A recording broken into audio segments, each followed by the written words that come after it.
আমার বোনের ছেলে যখন শহরে পড়তে আসে তখন আমি তাকে আমার বাড়িতে থাকতে দেই, কারণ আমি বাসায় একাই থাকতাম।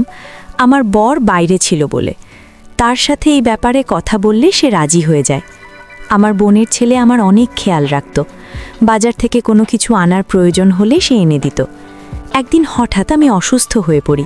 তখন আমার বোনের ছেলে বলে, এখন তুমি শুধু আরাম করবে। রাতে সে আমাকে দুধ খাওয়ানোর পর ওষুধ খাইয়ে চলে যেত। সকালবেলা ঘুম থেকে উঠলে আমি অনেক শান্তি পেতাম। একদিন আমার পেটে অনেক ব্যথা হতে শুরু করে। ডাক্তারের কাছে গেলে ডাক্তার বলে আমি গর্ভবতী। এই কথা শুনে আমার তো প্রাণ বেরিয়ে যাওয়ার মতো অবস্থা হলো। বন্ধুরা, গল্পটি শুরু করার আগে আপনি যদি আমার এই ছোট চ্যানেলটির নতুন দর্শক হয়ে থাকেন তাহলে চ্যানেলটি সাবস্ক্রাইব করে আমাদের সাথে থাকবেন। ডাক্তার যখন আমাকে বলে আমি গর্ভবতী, তখন আমার মাথায় আকাশ ভেঙে পড়ে। আমি আশ্চর্য হয়ে ডাক্তারের মুখের দিকে তাকিয়ে থাকি। তিনি আমাকে এমন একটা কথা বলেছিলেন, সেটা শোনার পর আমার চিন্তা ভাবনা করার ক্ষমতা হারিয়ে গেছিল। আমার মনে হচ্ছিল আমার উপর পাহাড় ভেঙে পড়েছে। এটা কি করে সম্ভব? আমি এটা মেনে নিতে পারছিলাম না। আমি ডাক্তারকে বলি, নিশ্চয়ই আপনার কোথাও ভুল হচ্ছে, আমার শুধু পেটে ব্যথা করত। সে আমাকে দেখে হাসতে থাকে। সে আমাকে রিপোর্ট দেখায়, আমাকে বলে, বিগত ৩ বছর ধরে তুমি আমার কাছে এই জন্যই তো চিকিৎসা করছো। অবশেষে ভগবান যখন তোমাকে খুশির খবর শুনিয়ে দিল, তখন তো তোমার ভগবানকে ধন্যবাদ দেওয়া উচিত। আমি আমার রিপোর্ট দেখে চমকে যাই। আমি কখনো ভাবতে পারিনি আমার জীবনে কখনো এরকম ভয়ঙ্কর ঘটনা ঘটবে। আমি তো এই কথা শুনে ঘাবড়ে যাই। আমার বিয়ের 5 বছর হতে চলল, আর আমার বর কাজের সূত্রে বাইরে থাকে। কয়েক বছরে শুধুমাত্র 10 দিনের জন্য দেশে আসে। আর আমি চাইতাম সেই সময় আমার ইচ্ছা যাতে পূরণ হয়ে যায়, যাতে আমার মন বাচ্চার উপরে থাকে, তাকে নিয়ে যাতে আমি দিন কাটাতে পারি। কিন্তু প্রত্যেকবার আমি দুঃখ পেতাম। এখন তো সে বিদেশে ছিল। আমি ডাক্তারকে কিছু বলিনি, নিজের রিপোর্ট নিয়ে ধীরে ধীরে বাইরে চলে আসি। আমার মাথা কাজ করা বন্ধ করে দিয়েছিল। এটা কি করে হতে পারে? আমি গর্ভবতী। আমার বাড়ি ক্লিনিকের একটা গলির পরেই ছিল, কিন্তু আমার পা এত ভারী মনে হচ্ছিল যেন আমার কাছে অনেক ভারী কিছু চাপানো আছে। বাড়িতে আমরা শুধু দুজনই থাকতাম, আর কেউ থাকতো না। এক আমি, আর দ্বিতীয়ত শিহাব। আমার মাথা কাজ করা বন্ধ করে দেয়। শিহাব আমার নিজের বোনের ছেলে ছিল, আমার নিজের বড় দিদির ছেলে। তার ব্যাপারে উল্টোপাল্টা কিছু চিন্তা করতে পারছিলাম না। আমি তখনই সামনে নিজের বাড়ির গেট দেখে আমি চমকে উঠি। আমার মনে হচ্ছিল ক্লিনিক থেকে বাড়ি পর্যন্ত কোনো প্রাণহীন লাশকে ধাক্কা দিয়ে এত দূর নিয়ে এসেছে।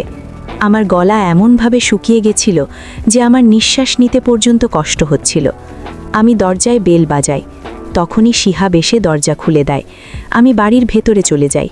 আমাকে দেখে শিহাব হাসতে থাকে। আমি ঘরে যেতেই সে বলে, মাসি, আজ তুমি এত দেরি করে এলে? আমি তোমার জন্য অনেক অপেক্ষা করেছি। তারপর আমি আর খিদে সহ্য না পেরে খেয়ে নিয়েছি। তোমার জন্য খাবার নিয়ে আসি? সে আমার বড় দিদির ছেলে, যে চাকরির সূত্রে শহরে চলে এসেছিল, আর বিগত কিছু মাস ধরে সে আমার সাথে থাকছে। আমার স্বামীরও এ ব্যাপারে কোনো আপত্তি ছিল না। শিহাবের ব্যাপারে সে সব কিছু জানত। তাছাড়া সে অনেক খুশি ছিল। সে আমায় খুব একটা চিন্তা করতো না শিহাব ছিল বলে। শিহাব বলল, মাসি, তোমার কি হয়েছে? শিহাবের কথা শুনে আমি চমকে যাই। আমি বললাম, কিছু না, আমার খিদে নেই, মাথায় ব্যথা করছে, আমি নিজের ঘরে যাচ্ছি। এই কথা বলে আমি ঘরে চলে গেলাম। আমি রিপোর্ট টেবিলে রেখে নিজের নিষ্প্রাণ শরীর নিয়ে বসে থাকি। আমার চিন্তা শক্তি শেষ হয়ে গেছিল। শিহাব আমার নিজের বন্ধু ছিল, আমার দিদির ছেলে। আমি তার ব্যাপারে এমন কিছু ভাবতে পারছিলাম না। আমি ভাই বোনদের মধ্যে সব থেকে ছোট ছিলাম, আর দিদির সব থেকে বড়। দিদির যখন বিয়ে হয় আমার বয়স তখন 9 বছর ছিল, আর যখন শিহাবের জন্ম হয় তখন আমার বয়স ছিল 11 বছর। আমার বড় দিদির বাড়িতে অনেক নিয়ম ছিল, তাদের কড়া হুকুম ছিল। তাহলে সব হুকুম শিহাব মেনে চলত, তাকে সবাই পছন্দ করত। কিন্তু আমার কাছে যে রিপোর্ট ছিল তাতে আমার সন্দেহ শিহাবের উপরে হচ্ছিল। আমি আর শিহাব ছাড়া বাড়িতে আর কোনো তৃতীয় ব্যক্তি থাকতো না যার উপর আমার সন্দেহ হবে। আমি মাথায় হাত দিয়ে চুপ করে বসেছিলাম। আমার মনে পড়ে কিছুদিন ধরে শিহাব আমায় দুধের সাথে ওষুধ খেতে দিত, যেটা খেয়ে আমি গভীর ঘুমে আচ্ছন্ন হয়ে যেতাম। সকালে যখন আমি উঠতাম তখন অনেক আরাম লাগতো। সে কি, তাহলে আমাকে ঘুমের ওষুধ খাওয়াতো আর আমার ঘুমিয়ে পড়ার পর কিছু করত? ফোঁটা ফোঁটা জল আমার চোখ থেকে পড়তে থাকে। আমার একরকম অস্বস্তি হতে শুরু করে। সত্যিকারের সম্পর্কে কি মানুষ এমন করতে পারে? নিজস্ব শারীরিক চাহিদা মেটানোর জন্য মানুষ এমন করতে পারে? আমি তার মাসি ছিলাম, তার নিজের মায়ের বোন, মানে তার মায়েরই মতন। সে আমার কাছে ছেলের মতোই ছিল। আমি তার সামনে কোনো পর্দা করতাম না। তার মাথা যদি আমার ব্যাপারে এমন ভাবেও, তবে তার মন কি করে এই পাপ, এই অন্যায় করতে সম্মতি দিল? আমি অনেক কাঁদছিলাম। আমি যে কি ভয়ঙ্কর যন্ত্রণা সহ্য করেছি তা হয়তো কেউ বুঝতেও পারবে না। আমার মনে পড়ে গেল, ছোটবেলায় আমি যখন দিদির কাছে থাকতাম তখন সে আমার কোলে বসে পড়ত। সে আমাকে মাসি না বলে মামনি বলতো। আমি সবার ছোট ছিলাম, আর সে দিদির প্রথম সন্তান ছিল। সেই জন্য আমার বাড়িতে সব থেকে বেশি সময় সে আমার সাথে কাটাতো। যখন আমার বিয়ে ঠিক হয় তখন সে নতুন নতুন কলেজে ভর্তি হয়েছে। সে আমাকে সোহান নাম নিয়ে অনেক রাগেও সে বলতো, তুমি এত সুন্দরী মনোমোহিনী, আর সে লম্বা চওড়া ছেলে, তার উপরে রাগী মেজাজের। মাসি, সোহান আঙ্কেলকে তোমার সাথে একদম মানাবে না। তোমার সাথে তো আমার মতো কোনো স্মার্ট ছেলেকে ভালো লাগবে। সে সব সময় সোহানের ব্যাপারে এরকম বলতো। হ্যাঁ, সত্যি আর কি করতো? আমি তার দিকে অনেক রেগে রেগে তাকাতাম। আমার আর তার মধ্যে আন্ডারস্ট্যান্ডিংও অনেক ভালো ছিল। যখন সে আসতো, রাতে অনেক কথা বলতো, হাসতো, মজা করত। সে এখন আমায় বলে, সোহান আঙ্কেল মনে হয় বিদেশে কোনো মেয়ে সাহেবকে বিয়ে করে নিয়েছে, সেজন্যই তো ফিরতে চায় না। আমি তার দিকে রেগে রেগে তাকাতাম আর হাসতাম। তাকে দেখে কখনো এমন মনে হতো না যে সে আমার সাথে এমন নোংরা কাজ করতে পারে। আমি এইসবই চিন্তা করছিলাম। তখনই শিহাব দরজায় ঠকঠক শব্দ করে ঘরের ভিতরে এলো। তখনও তার হাতে দুধের গ্লাস, ওষুধও ছিল। সে খুব স্বাভাবিকভাবেই আমার সামনে বসল, কিন্তু সে বিছানায় বসতেই আমি ভয়ে পিছনে শুয়ে যাই। যেসব কথা আমি ডাক্তারের থেকে শুনে এসেছিলাম তাতে আমার জায়গায় যে কেউ থাকুক না কেন সে ভয় পেয়ে যেত। আমি একা শেষ সময় শিহাবের সাথে বাড়িতে ছিলাম। সে আমাকে এভাবে ভয় পেতে দেখে অবাক হয়ে যায়। কি ব্যাপার মাসি, তুমি এত ভয় পেয়ে আছো কেন? সব কিছু ঠিক আছে তো? নাও, দুধ খাও আর আরাম করো। শিহাব আমার দিকে গ্লাসটা এগিয়ে দেয়। আমি তার কাছ থেকে গ্লাস নিয়ে পাশে রেখে দিই। তাকে বলি, যাও, এখান থেকে আমার ঘুম পাচ্ছে। কারণ আমি জানতাম সে এখন আমার পাশে বসে তার অফিসের গল্প বলবে। যতক্ষণ না আমি গভীর ঘুমে ঘুমিয়ে পড়ি সেখান থেকে উঠবে না। আমার এরকম কথা শুনে সে ঘাবড়ে যায় আর একটু অবাক হয়ে যায়। কি ব্যাপার মাসি, তোমার শরীর ঠিক আছে তো? হয়তো আমায় এভাবে কথা বলতে শুনে সে চিন্তিত হয়ে গেছে। আমার তার উপর আরও রাগ হতে থাকে। কীরকমভাবে সে আমার সামনে নাটক করছিল, যেন সে অনেক বোকা, বেচারা, কিছু জানে না আর ভীষণ ভালো মানুষ। প্রথমে তো আমার মনে হচ্ছিল যেন তার গায়ে জোরে একটা চরম মালিক। তারপর রিপোর্টটা তার সামনে ছুঁড়ে মারি আর বলি, দেখো তোমার সততার প্রমাণ। আর তারপর তাকে বাড়ি থেকে বের করে দেই। আমি তাকে প্রমাণ সমেত ধরতে চাইতাম, না হলে সে অস্বীকার করবে। আমার মাথায় অনেক ব্যথা করছে, আমাকে একদম জাগিও না, আমি ঘুমাতে চাই। আমার এই কথা সামনে এসে একদম চুপ হয়ে গেল আর উঠে দরজা পর্যন্ত চলে গেল। বলল, তুমি আরাম করো, আর হ্যাঁ, দুধটুকু নিশ্চয়ই খেয়ে নিও। আমাকে আবার দুধ খাওয়ার কথা বলে সে ঘর থেকে বেরিয়ে চলে গেল। আমি এটা জানতে চাইতাম, দুধে ওষুধ মিশিয়ে তাকে খাইয়ে সে কি এমন নোংরা কাজ আমার সাথে করত। আমি সেই দুধের গ্লাসটা জানলা দিয়ে বাইরে ফেলে দেই। সেই জানলাটা রাস্তার দিকে ছিল। ওষুধটা রেখে দিয়ে ঘরের লাইট বন্ধ করে আমি ঘুমিয়ে পড়ি। এখন আমি সেই সময়ে অপেক্ষা করছিলাম যখন শিহাব ঘরের ভিতরে ঢুকবে। আধ ঘন্টা কেটে গেছিল, কিন্তু আমার ঘরে কেউ আসেনি। তার আসার অপেক্ষা করতে করতে আমি বিরক্ত হয়ে যাই। আমার ঘুম পেতে থাকে। সেজন্য নিজে গিয়ে দেখে আসি যে সে কি করছে। আমি উঠে ঘরের বাইরে গিয়ে দেখি বারান্দা ফাঁকা ছিল। তার সামনের ঘরটায় শিহাব ছিল। আস্তে করে তার ঘরের দরজা খুলতেই আমার হুঁশ উড়ে যায়, কারণ সে তো। আমি তার ঘরের দরজা ধীরে ধীরে বন্ধ করে দেই আর ধীর পায়ে নিজের ঘরে চলে আসি। আমার মাথায় সেই কথাগুলো ঘুরতে থাকে। যখন দিদি প্রথম ফোন করে, সে বলেছিল শিহাব তো শহরে চাকরি করতে চায়, সেখানে অনেক রকমের ছেলে থাকে। আমার শিহাব অনেক সহজ সরল। যদি কোনো উল্টোপাল্টা লোকের চক্করে ফেসে যায়, যদি নেশা করা শুরু করে, তুমি তো জানো আমরা কিভাবে তাকে মানুষ করেছি, কিভাবে তার দেখাশোনা করেছি। আমার ছেলে অনেক শান্ত, অনেক সৎ, কিন্তু অনেক ছেলেরা এক জায়গায় থাকলে খারাপ কাজ তো হবে। সেই জন্য তুমি যদি তাকে নিজের বাড়িতে রাখো তাহলে আমি শান্তি পাবো। সেই সময় আমি শিহাবের এই ভেবে বাড়িতে থাকতে দেই, কারণ আমি মনে করতাম সে আমার বন্ধু নয়, বরং সে আমার ছেলের মতো। আমার মাথা যন্ত্রণায় ফেটে যাচ্ছিল। আমি দেখেছিলাম আমার দিদির ছেলে সেই সময় নিজের ঘরে বসে সিগারেট খাচ্ছিল। আমার দিকে তার পিঠ ছিল, সেই জন্য সে কিছু জানতে পারেনি। আমি ধীরে তার ঘরের দরজা বন্ধ করে নিজের ঘরে ফিরে এসেছিলাম। আমি পুরো নিশ্চিত ছিলাম যে সে নিশ্চয়ই নেশা সিগারেট খাচ্ছিল। আমি কিছু বুঝতে পারছিলাম না যে কি করব আর কি করা উচিত। আমি কি করে নিজের দিদিকে শেহাবের এই ব্যাপারগুলো বলবো? আমার দিদি একজন হার্টের রোগী ছিল। যদি সে জানতে পারে যে শিহাব আমার সাথে কি করছে, এটা শোনার সাথে সাথেই হয়তো মারা যাবে। আমি ভেবেছিলাম যে সকাল হলেই আমি শিহাবকে বলবো সে যেন নিজের থাকার বন্দোবস্ত করে নেয়। আমি তাকে নিজের বাড়িতে আর রাখতে পারবো না। আমি নিজের ঘর বন্ধ করে দিয়ে শুয়ে পড়ি। সকালে আমার দরজা জুড়ে জুড়ে ধাক্কানো হচ্ছিল। আমি উঠে দরজা খুলি তখন দেখি শিহাব আমার দিকে অনেক রেগে তাকিয়ে আছে। দরজা কেন বন্ধ করেছিলে তুমি? শেষে আমাকে অনেক জোরে জিজ্ঞাসা করে। সে কি যে আমাকে এভাবে জিজ্ঞাসা করবে?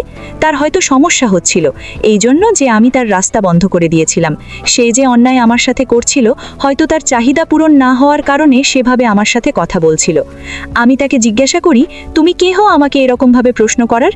আমার এত জোর গলার আওয়াজ শুনে সেও একটু অবাক হয়ে গেল। তখন সে নরম গলায় বলে, মাসি, রাতে তোমার শরীর ঠিক ছিল না, তাই আমার চিন্তা হচ্ছিল।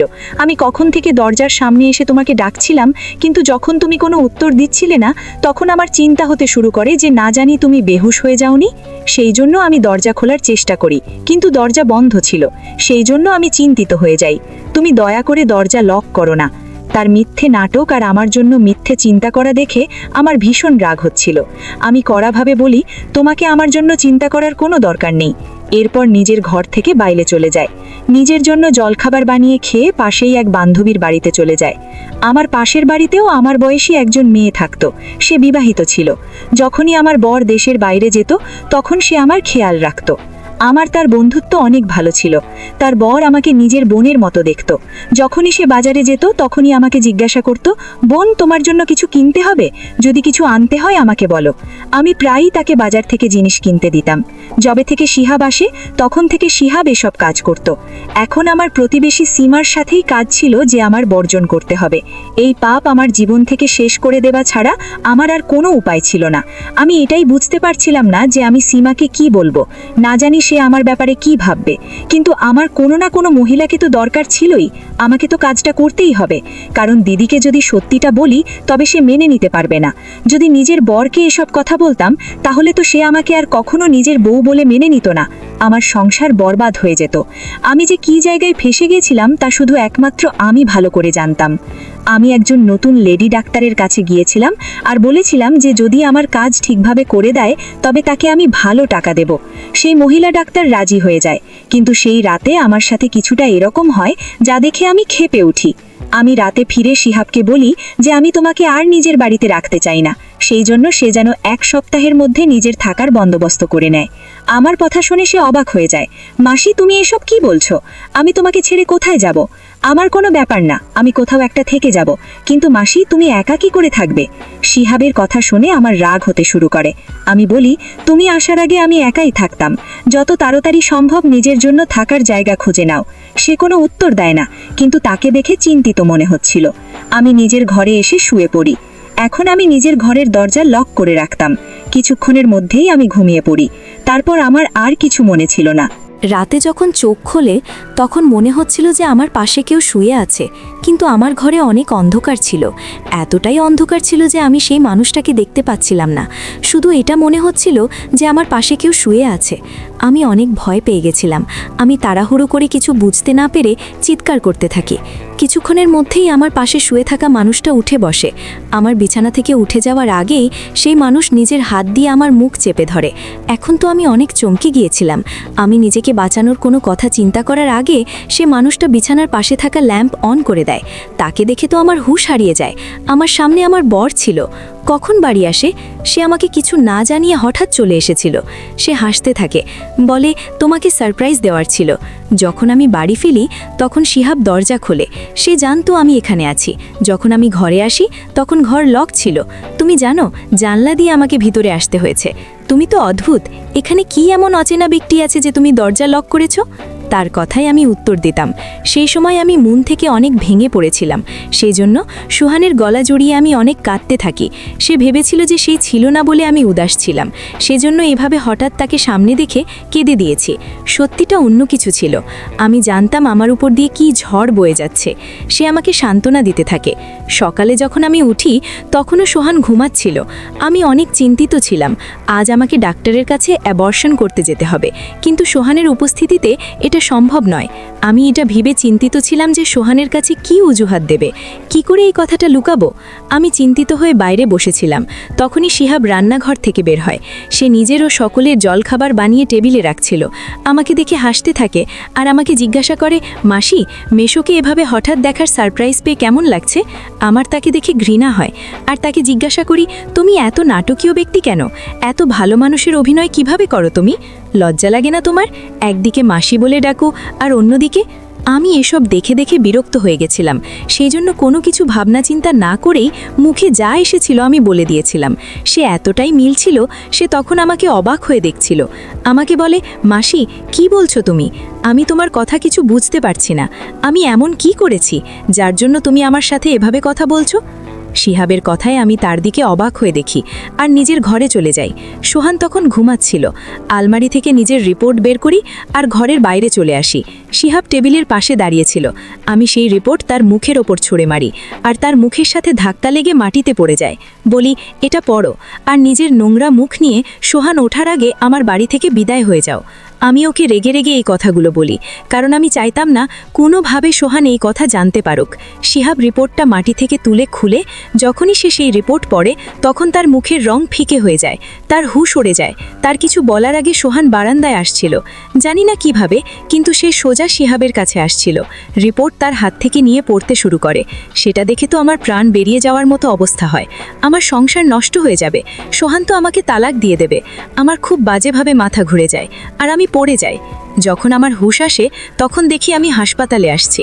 আমার হাত কাঁপছিল আর সোহান আমার দিকে দেখছিল। শিহাবও সেখানে দাঁড়িয়েছিল। আমি সোহানকে দেখে কাঁদতে থাকি। আমি বলি, আমার কোনো দোষ নেই। শিহাব আমাকে ঘুমের ওষুধ দিত। আমি কিছু জানি না। দোহাই, আমাকে তালাক দিও না। আমি তোমাকে অনেক ভালোবাসি। আমি তোমাকে ছাড়া বাঁচতে পারবো না। আমি বিছানায় শুয়ে তার হাত ধরে তার কাছ থেকে ক্ষমা চাইছিলাম। শেষে আমার হাত ধরে বললে, তুমি চিন্তা করো না, আমি তোমাকে ছাড়বো না। আমি আবার নতুন করে তোমার টেস্ট করিয়েছি। তুমি গর্ভবতী। হয়তো অন্য কারো রিপোর্ট তোমার রিপোর্টের সাথে বদলে গিয়েছিল। না তুমি দোষী আর না শিহাবির কোনো দোষ আছে, এরকম কিছু নয়। তুমি তার চরিত্রের উপর সন্দেহ করো না। শুধু রিপোর্টও অদল বদল হয়ে গেছিল। এটা একটা ভুল বোঝাবুঝি হয়েছে। শিহাবের উপর যখন আমার নজর পড়ে তখন সে কাঁদছিল। তার মুখ থেকে কোনো শব্দ বেরোচ্ছিল না। ও শুধু কাঁদছিল। আমাকে দেখে আমার কাছে এলো আর বলল, মাসি, তুমি কি করে ভাবলে যে আমি তোমার সাথে এরকম করতে পারি? আমি আমার মা আর তোমার মধ্যে কখনো কোনো পার্থক্য করিনি। আমি তো কখনো কোনো অচেনা মেয়ের দিকে চোখ তুলে পর্যন্ত তাকাইনি। তুমি তো আমার মায়ের মতো। আমি বললাম, আমি তোমাকে সিগারেট খেতে দেখেছি। সে বলে, আমি নেশা আর সিগারেট কখনো খাই না। হ্যাঁ, কখনো কখনো এমনি সিগারেট খাই। আমি তোমার খেয়াল এই জন্য রাখতাম যে ছোটবেলা থেকে আমি তোমার কোলে পিঠে করে মানুষ হয়েছি, বড় হয়েছি। সেই জন্য যেভাবে আমি আমার মায়ের খাবার আর ওষুধের খেয়াল রাখতাম সেভাবেই তোমারও খেয়াল রাখতাম। আমি যদি জানতাম আমার জন্য তোমার অসুবিধা হবে তাহলে আমি কখনো ওখানে যেতাম না। সে কেঁদে কেঁদে এই কথাগুলো বলছিল। একটা ভুল রিপোর্ট আমাকে লজ্জায় ফেলে দিয়েছিল। আমি নিজের দিদির ছেলের ব্যাপারে কি না ভেবেছিলাম, কিন্তু আমার মাথায় একবারও এই চিন্তা আসেনি যে রিপোর্ট ভুলও হতে পারে। আফসোস, যদি আমি দ্বিতীয়বার আরও একবার টেস্ট করে নিতাম তাহলে এসব কিছু ঘটতো না। বন্ধুরা, আজকের গল্প এখানেই শেষ করছি। যদি আমার গল্পগুলো তোমাদের ভালো লাগে তাহলে একটা লাইক দিয়ে বন্ধুদের সাথে শেয়ার করে দিন। দেখা হবে আগামীকালের নতুন ভিডিওতে। সবাই ভালো থাকবেন। ধন্যবাদ।